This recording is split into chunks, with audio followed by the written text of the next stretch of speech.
Hey, this is Anney. And Samantha. And welcome to Stuff I Never Told You, a production of iHeartRadio.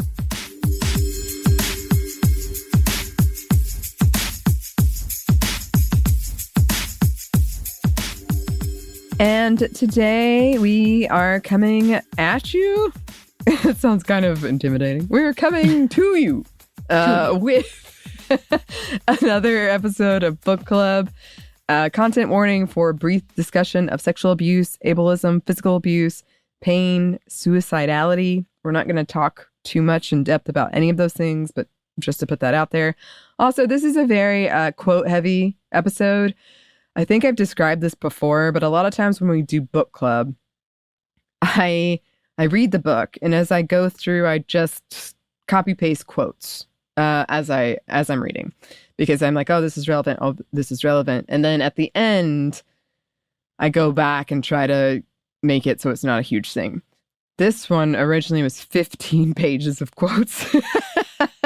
And I had to go through and pick and choose. And so I will tell you, please go read this book.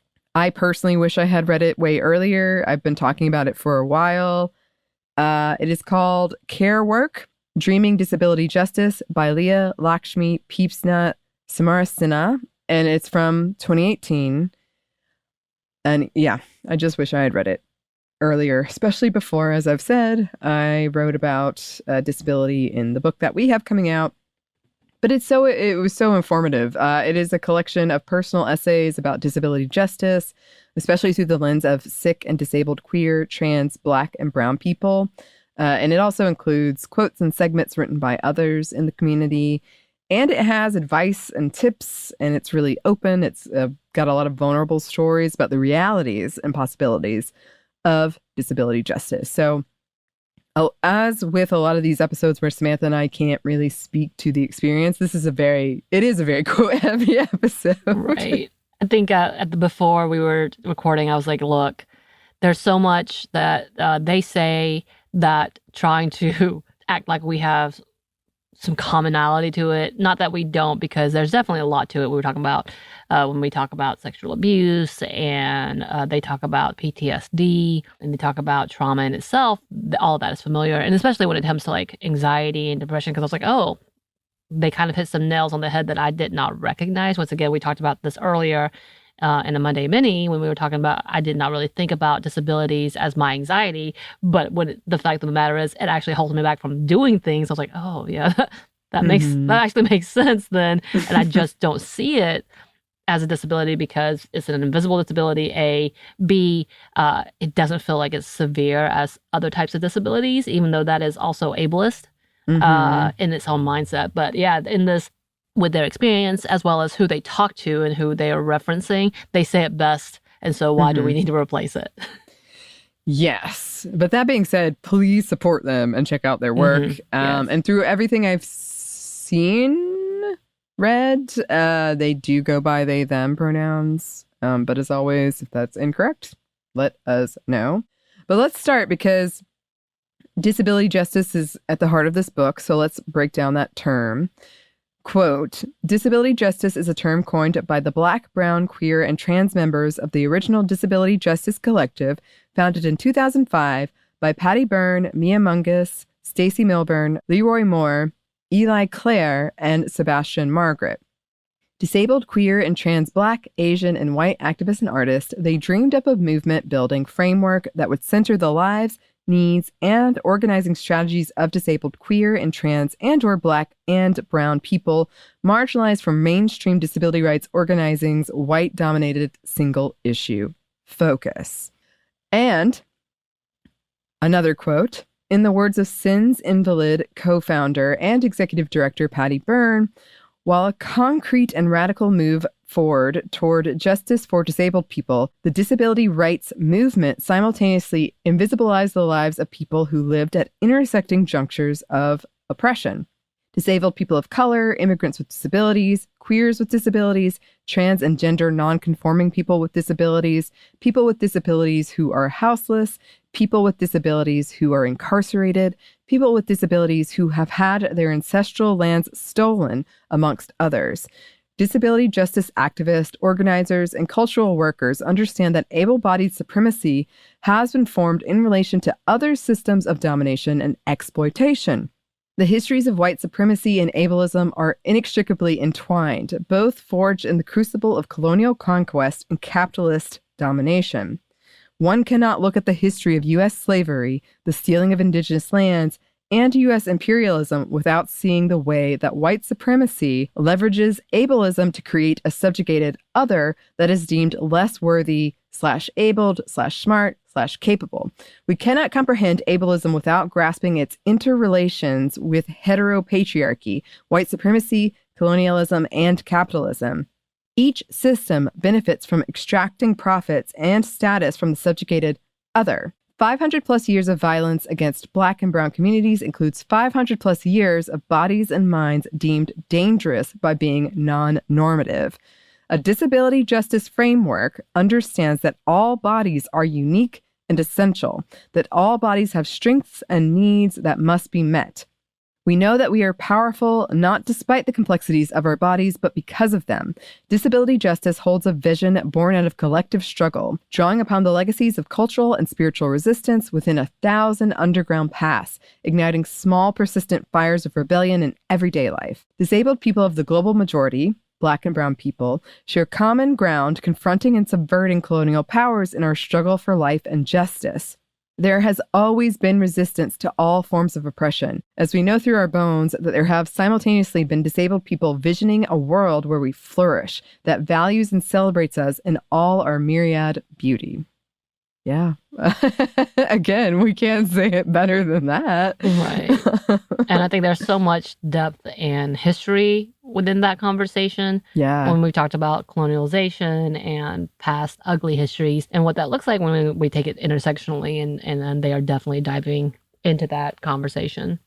Here's more of a quote. More than that, disability justice asserts that ableism helps make racism, Christian supremacy, sexism, and queer and transphobia possible, and that all those systems of oppression are locked up tight. So there's that concluding conversation about the intersectional bit of types of discrimination and what it can lead to in this power play.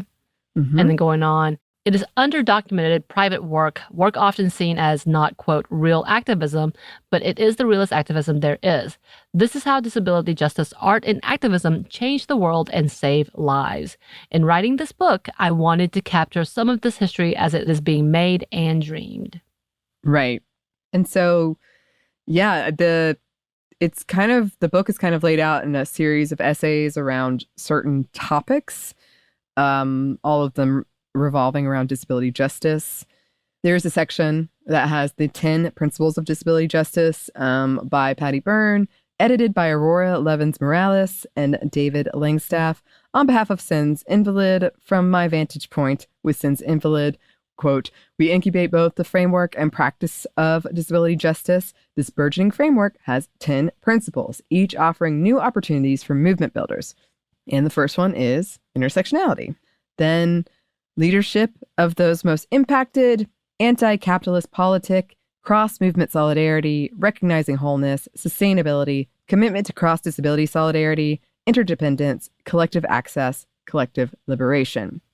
Right. I think that's really important that they really, really hone in on is collective or community and what that looks like, as well as not necessarily bargaining, but understanding that there is a trade. Like there's a balance. There's a balance, and there's a good faith in being able to be a community and being a collective. Yes, and again, we can't quote the whole book for many reasons. Please go support it because you need to buy the book. Yeah, that's one of the big ones. But also, there are just so many beautiful examples of how this could look when that's like dreaming disability justice. What could look like. There's so many in there of how that could work, how it could look. And if you're still kind of like, what does that mean exactly? One of the big parts of it is something called care webs. So here's a quote. What does it mean to shift our ideas of access and care, whether it's disability, childcare, economic access, or many more, From an individual chore, an unfortunate cost of having an unfortunate body, to a collective responsibility that's maybe even deeply joyful. What does it mean for our movements, our communities, our fam, ourselves, and our own lived experience of disability and chronic illness? What does it mean to wrestle with these ideas of softness and strength, vulnerability, pride, asking for help, and not, all of which are so deeply raced and classed and gendered? If collective access is revolutionary love without charity, how do we learn to love each other? How do we learn to do this love work of collective care that lifts us instead of abandons us, that grapples with all the deep ways in which care is complicated? And then the quote goes, I wrote this because I believe we stand at the crossroads between both the gifts and the unexpected, inevitable collapses of our work, and we have the opportunity to dream and keep dreaming ways to build emergent, resilient care webs. I believe that our work in creating the new world depends on it, because all of us became disabled and sick, because all of us will become disabled and sick, because state systems are failing, yet community is not a magic unicorn, a one-stop shop that always helps us do the laundry and be held in need. I believe that the only way we will do this is by being f***ing real, by not papering over the places where our rhetoric falls flat, where we ran out of steam, or where the is genuinely f***ing hard. Yep, so much yes. Right.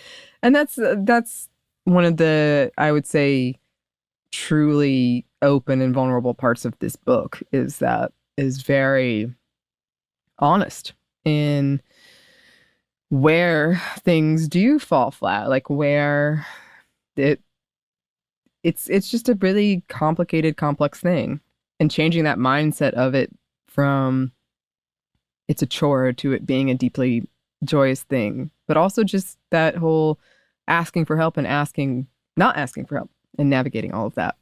And then, like, I know they talk about it soon, but they talk about the fact that for those who are at this time able-bodied, being requested to help, Yes. being understanding to the fact that this is not because they want to. And the matter of the fact is that those who are saying that they are for disability justice, meaning they accept all of it, whether it's in anger and frustration and all of that, being open to all of the emotions that come with it, and stop being the kind of like the savior hat, which many people take upon, which is, again, ableist. Yes. And I cut it out again because I had so many quotes in here. But there was also a whole section on what was called, like, for people who are able-bodied and had a temporary, or not always temporary, but are now, like, not able-bodied, and, you know, putting up those Facebook posts and getting all that support, and then that fading away pretty quickly if it doesn't go away very quickly, and people with disabilities seeing that and being like, well, here I am, I've been doing this, and you haven't shown up for me at all. But yeah, that was a big topic of asking for help, receiving care.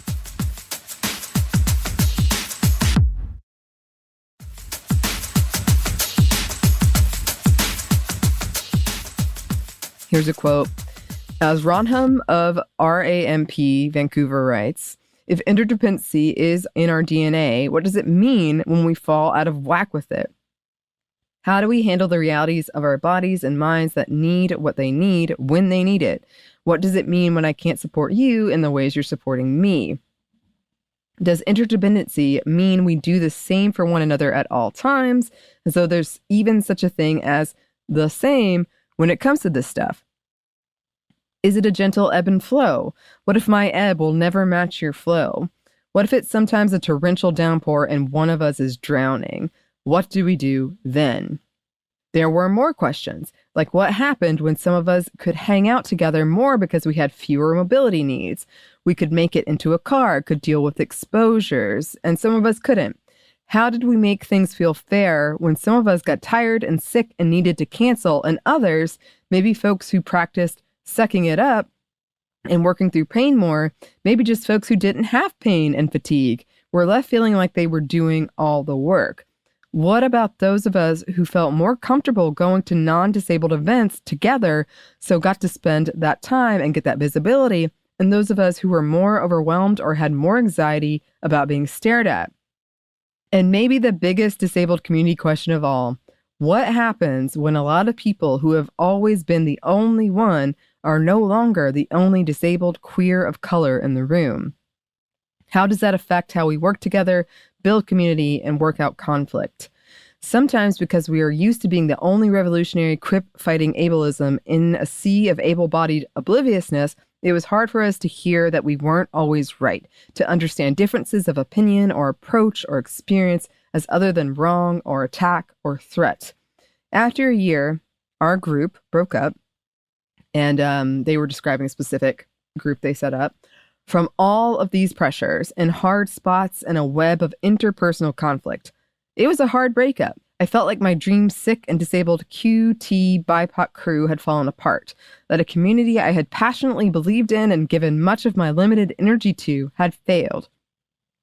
I didn't know that one group falling apart didn't have to mean that was it.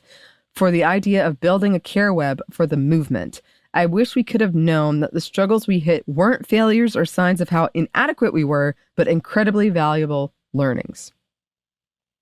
And yeah, that's true. Yeah. It doesn't always work out, but you learn from it and then you build off of that. Right. And they don't stop.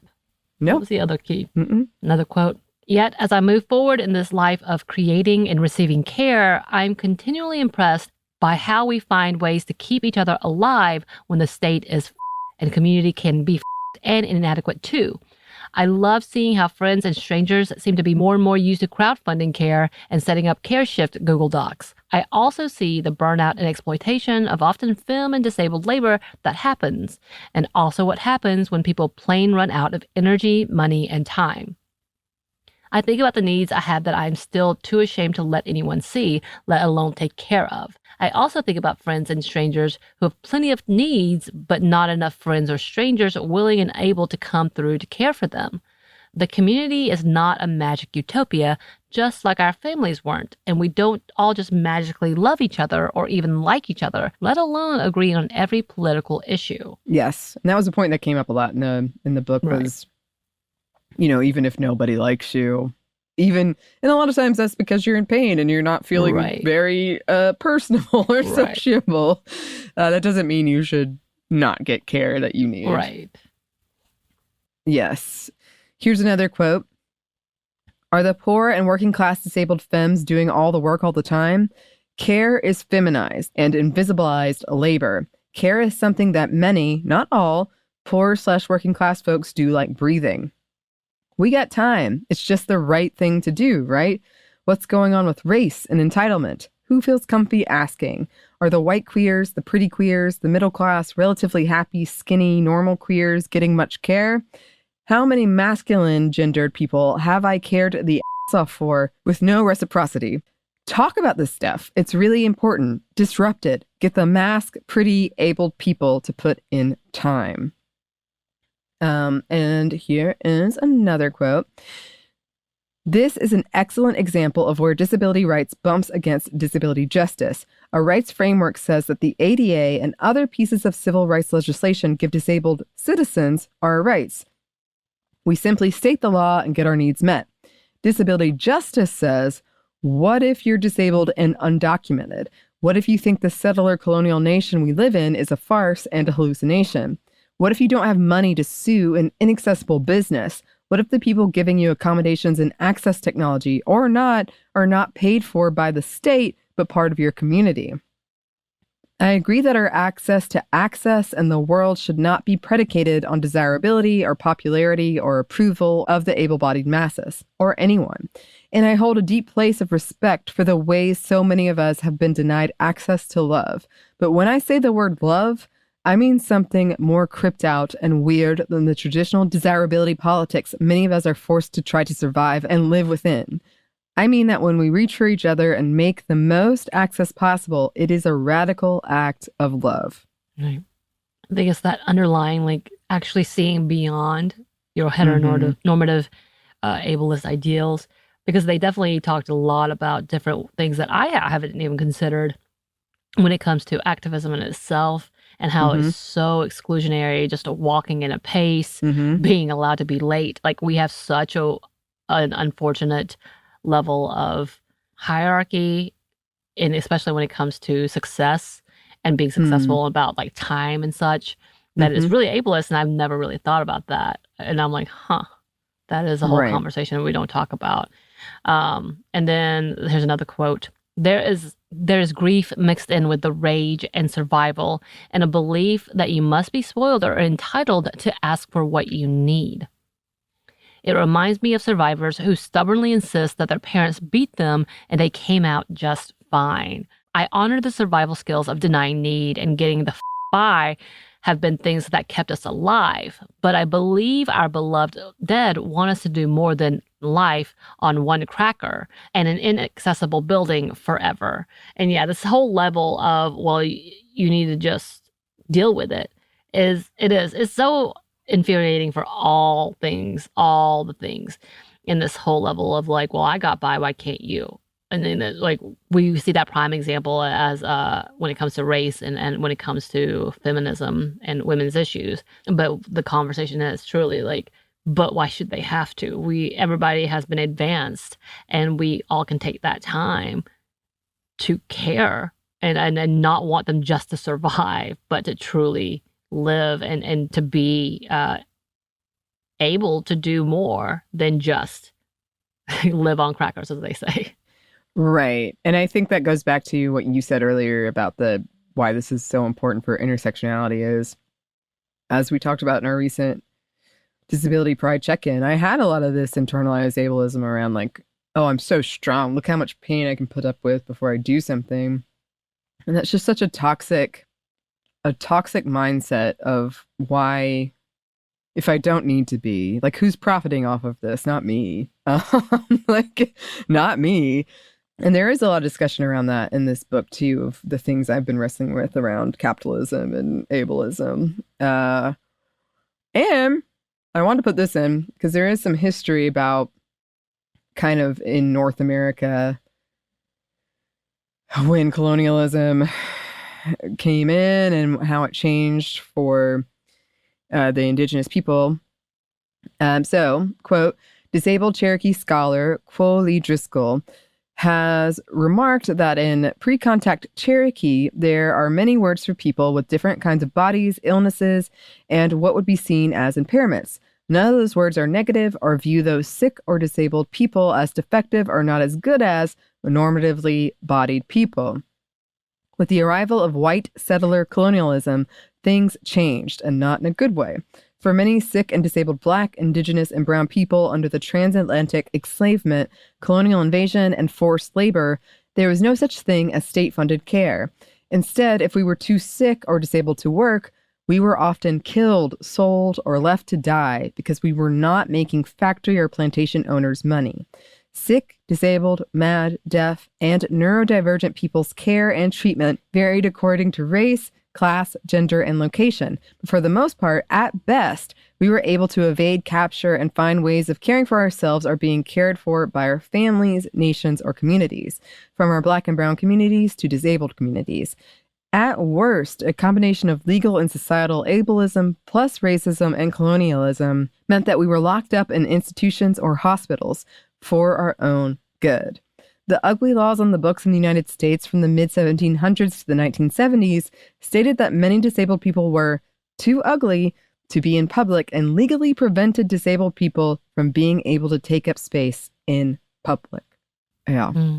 And another part of this conversation, a big part of this book, is something called healing justice. Here's a quote. I've been involved in what's known as the healing justice movement since 2010 and have been involved and invested in healing as a form of liberation and social justice all my life. From when I was a little survivor brown femme disabled kid to when I was a 19-year-old feeling ashamed of her altar and interest in herbs and tarot because they were a departure from the real struggle. The healing justice movement was created in response to all of those things, from burnout to ableist movement cultures that denigrate and dismiss healing as not serious, to a lack of access to high-quality healing and health care by oppressed people. And in the hope of reclaiming the ways our oppressed, surviving communities have always healed, from before colonization to now. And going on, most sick and disabled people I know approach healing wanting specific things: less pain, less anxiety, more flexibility, but not usually to become able-bodied. And many of us don't feel automatically comfortable going to healing spaces at all because of our histories of being seen as freaks, scrutinized, infantilized, patronized with what happened, prayed over, and asked, have you tried acupuncture?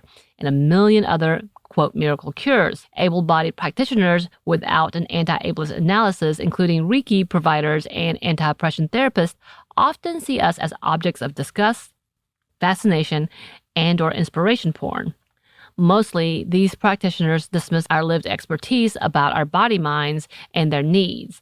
Or, on the flip side, they tell us we're, quote, not really disabled when we insist on the realities of our lives. Yeah. There's a lot of that in there of like, no, you're fine. Like, well. So I'm guessing films like Doctor Strange is the ultimate to this context of ableist. Yeah, definitely not a good. No, not good. And yeah, that was a big, speaking of, that was also a big thing with this was white people jumping in, trying to dominate the space, trying to make money. So that's like a clear, always research. Right. We were going to do a whole episode on white women and yoga, but we had so many other subjects, but this kind of comes into the play of like, what has it become? Right. And that's, you know, we also talked about it with veganism, where there's kind of this white vegan movement of like, we've discovered it. Like, no, you didn't. No, you so did it's not. just sort of like, you can participate in yoga, you can be vegan, you can participate in this, but it's about respect and knowing the history and not taking up the space, the room, getting the money, and forcing people out who actually have that history.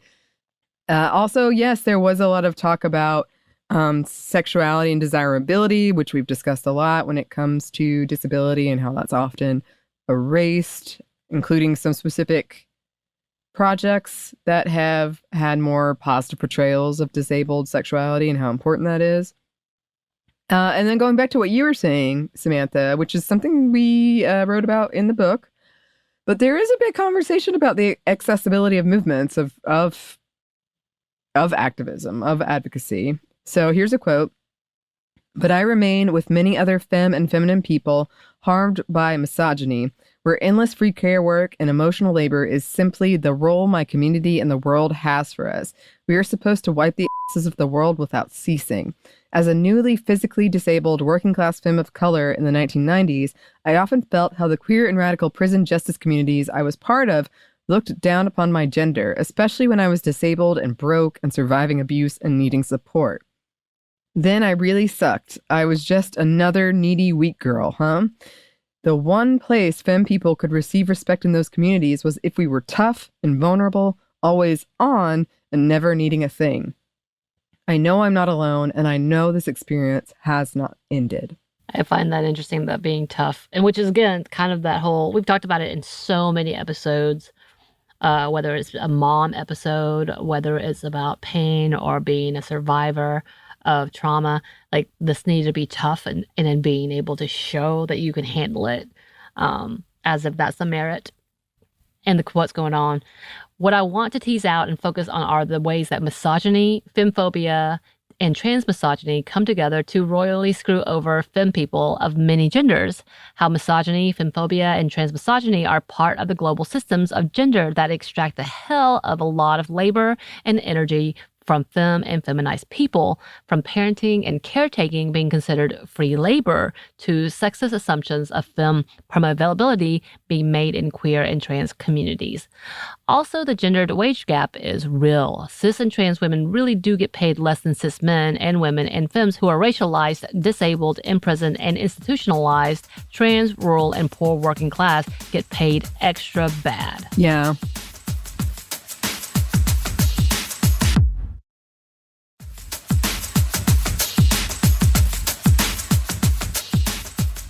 This is kind of unrelated, kind of related, but we just did an episode on what's going on with the strikes, the actor strike and the writer strike.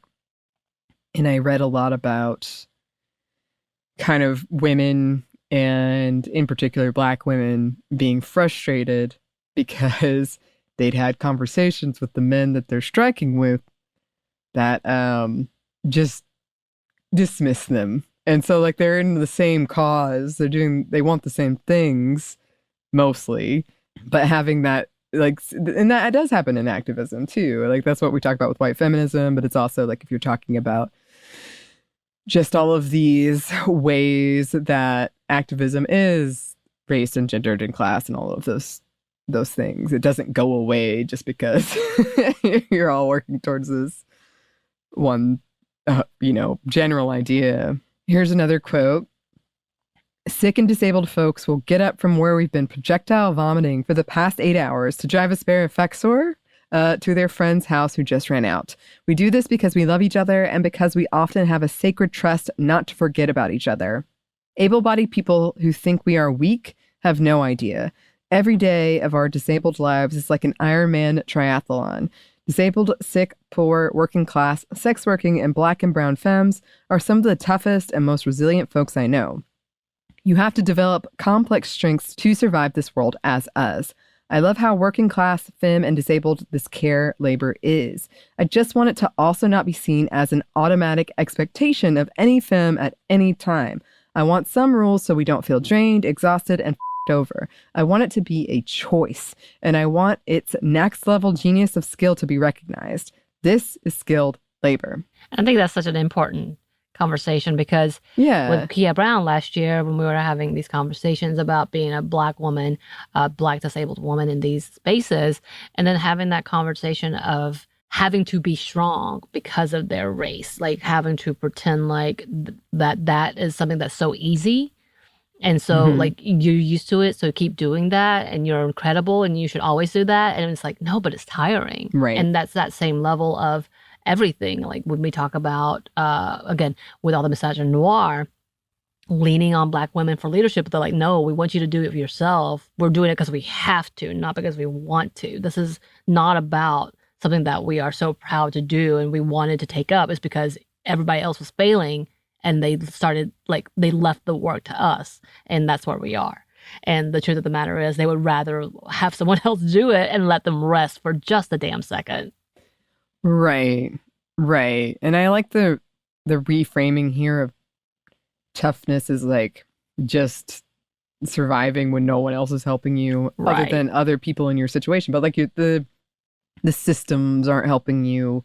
Most of society isn't helping you. You're finding this community and you are. But like that idea of the tough thing is just helping other people or getting through your day when no one else is doing anything to help you. And there's a whole other section I cut out that was about those kind of emotional skills people with disability develop and how they are not given the due that they should be. They are not seen as the skill that they should be, like things like that. And yeah, just kind of dismissing this as, oh, you're going to do it. So, and not recognizing that as a skill or as something that should be paid and not expected. Or at least like paid should be an option, which the book also goes into as well. Here's another quote. And this is sort of moving into the suicidality part. We're not going to get too much into it, but just heads up.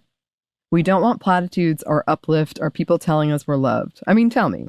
But I know I'm loved. Sometimes hearing that helps. Sometimes I am still deeply, deeply sad anyway.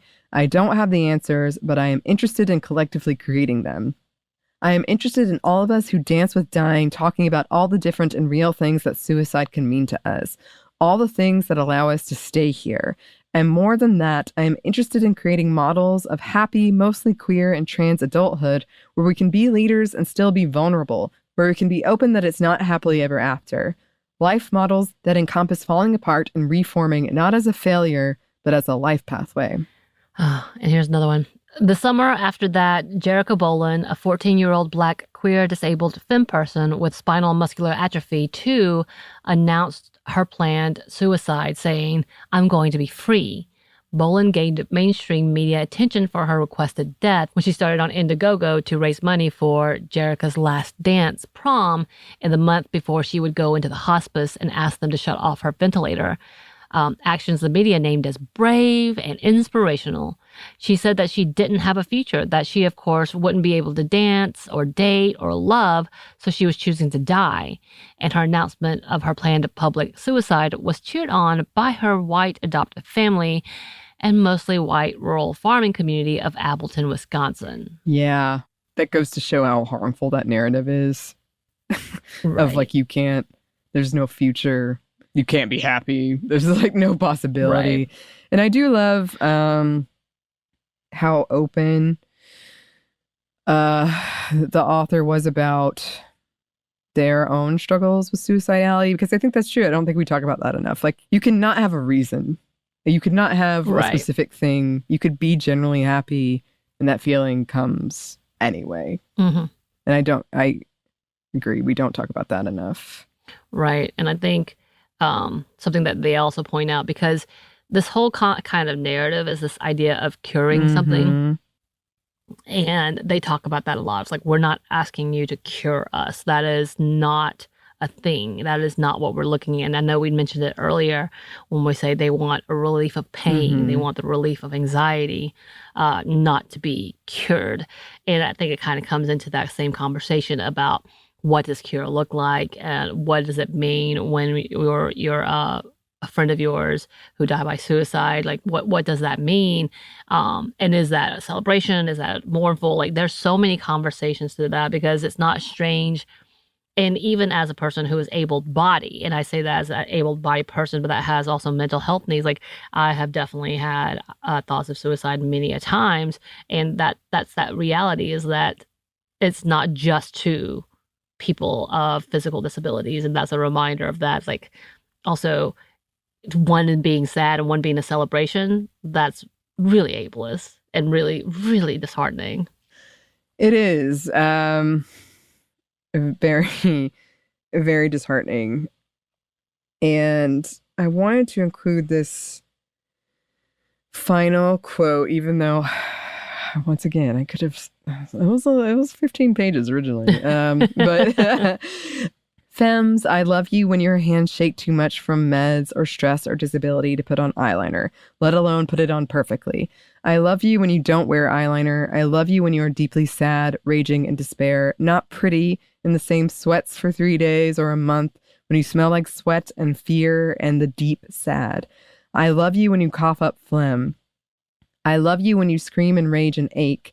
I love you when you don't wear those 5-inch heels because your feet hurt, or it's a sexier choice as a disabled femme to wear kicks, like the gold glitter ones I'm wearing right now. And I want a community where we can be messy and pain, hurting, imperfect, and we really know that our genders are still seen and cherished. I just love that. I think that's also, going back to what you said, is this idea of like community, of not looking for the cure, but looking for a world where people with disability can be supported, and not have to fight so hard to get that support, to get basic needs, where it's not dependent on, where your friends can be there for you, but also you can have something else if they can't be there for you that time. Right. Yeah, there's so many things that they break down. They even talk about being able to meet people where they're at. They talk about the movements in California where they thought was going to be a mecca and a home, but then there were so many stipulations and hierarchies even there. They open up about people who want to be, the whole conversation about what disability justice was. Like that was an incredible conversation, because oftentimes people who are on the outside with like good intentions fall so hard and then get frustrated at those that they're trying to help, that you're like, what was the point then? Well, what are you really doing?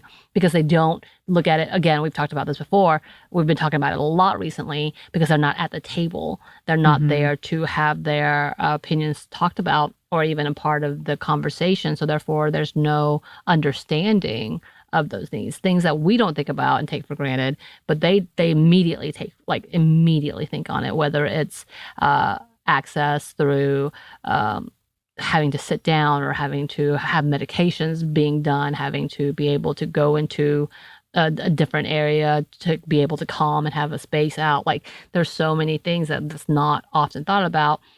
I feel like maybe people are getting better, but they're still not understanding if you don't include the people who you are trying to fight for, you're never actually doing justice. Right. Right. And that goes back to the accessibility of movements like this and why this is so necessary. And it really is. Like, please read it. I wish I had read it earlier. And there's so much more that we could talk about with this, and I'm sure we'll come back to it. But in the meantime, if you have any suggestions for books we should read, you can email us at stuffmediamomstuff@iheartmedia.com. You can find us on Twitter at MomStuffPodcast or on Instagram and TikTok at Stuff Mom Never Told You.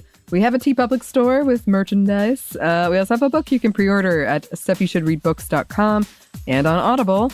Thanks as always to our super producer Christina, our executive producer Maya, and our contributor Joey. Thank you all so much. Yes, and thanks to you for listening. Stuff Mom Never Told You is a production of iHeartRadio. For more podcasts from iHeartRadio, you can check out the iHeartRadio app, Apple Podcasts, or wherever you listen to your favorite shows.